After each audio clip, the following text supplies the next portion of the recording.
Stop scrolling. If your iPhone says, iPhone locked to owner, you have about two options. Either give up on it completely, or watch this video for the next 2 minutes and try something that's actually working right now.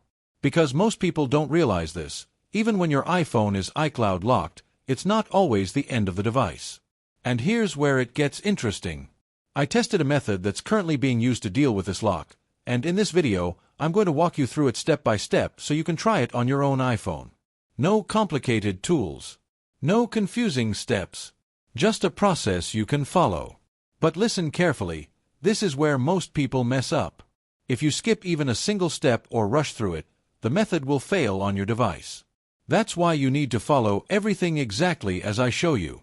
I'll also show you the biggest mistakes people make that completely ruin their chances, so you don't waste your time doing it wrong.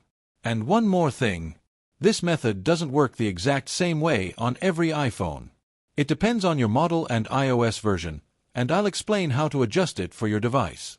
If it doesn't work for you, don't worry. Just comment your iPhone model and iOS version, and I'll personally help you find the right solution. Before we start, take 1 second, like the video and share it with someone who might be stuck with the same problem. Now stay focused. Don't skip, because this might be the only chance you have to get your iPhone working again.